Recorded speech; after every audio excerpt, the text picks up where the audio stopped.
आ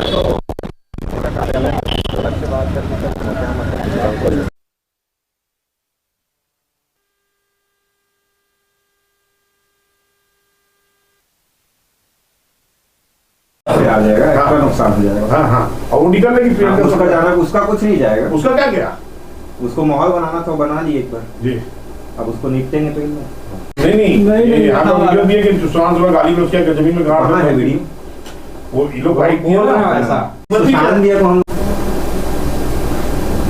केशव भैया आपका एक पक्ष दे दीजिएगा। मेरा पक्ष क्या, मैं तो उड़ता खतरा बोलो, आपको बोले बोलो इतना समझदार है, किसको कहाँ कितनी कब और कहाँ कैसे बात करनी उसको सब पता है, कितना शिक्षित है वो सब। भाई वो ये लोग आप जमीन का लालच समझो कि जब भी जमीन खरीदे रहे हो, मैं मना नहीं कर नहीं खरीदे, लेकिन आज अगर आपको बताएंगे ये एक मंदिर को जो विवाद चल रहा है लोधी शिव घाट के पास में, क्या ये पूरा मामला है?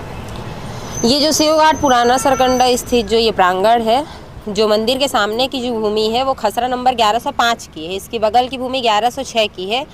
ये जो 1105 की जो भूमि है वो बहुत पहले दुबे परिवार के द्वारा सामाजिक आयोजनों के लिए दान में दी गई थी। और ये जो शिव घाट है वो अरपा पार मतलब सरकंडा क्षेत्र में एकमात्र ऐसा घाट है जहां बरसों से मतलब सुख दुख का हर कार्य होते आ रहा है।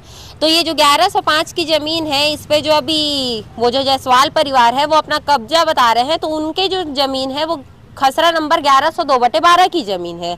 और 2017 में इस ज़मीन का ये भी ऑर्डर हुआ था कि ये शासकीय भूमि है, जो इस शासकीय भूमि पे वो जो चबूतरा निर्माण मंदिर के द्वारा किया गया था, तो इस चबूतरा निर्माण को हटाया जाए करके, तो उस समय हम लोग ने रुका था। तो जब ये शासकीय जमीन है तो फिर ये आपका प्राइवेट जमीन कैसे हो गया, पहली बात। दूसरी बात ये कि आपका जो खसरा नंबर है, जो आपको हाई कोर्ट ने जो आपको कब्जा दिलाया है जिस जमीन का, उसका खसरा नंबर 1102/12 है।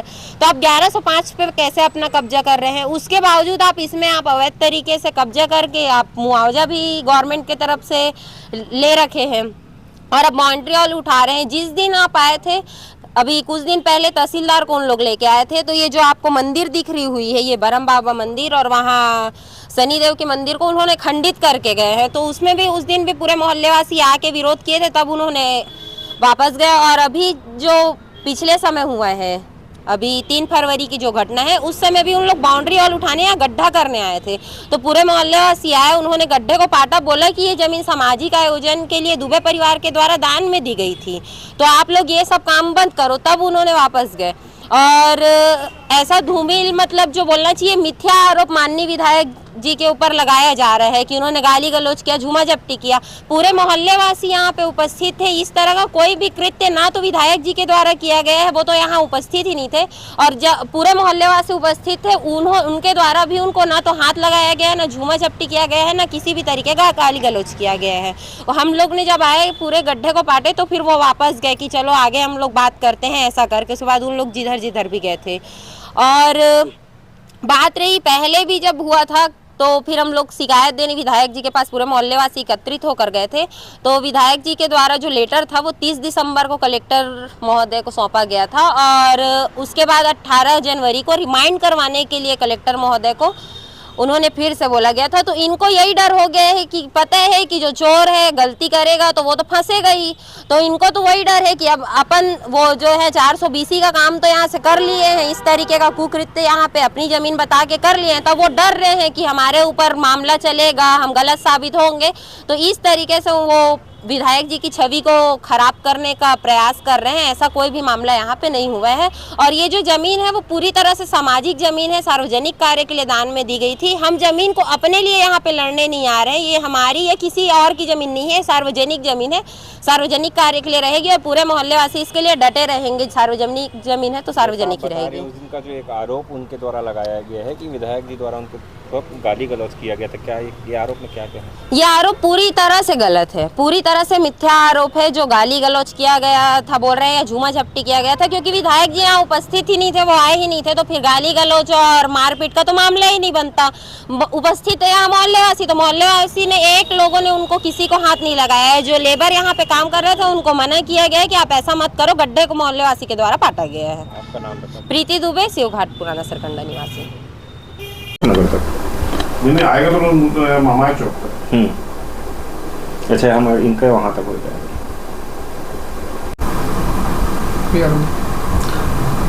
विधायक जी बताएंगे, एक आरोप है आपके ऊपर जमीन विवाद को कब्जे को लेकर के आपने किसी के साथ मारपीट और गाली गलौज की है, क्या है ये पूरा मामला?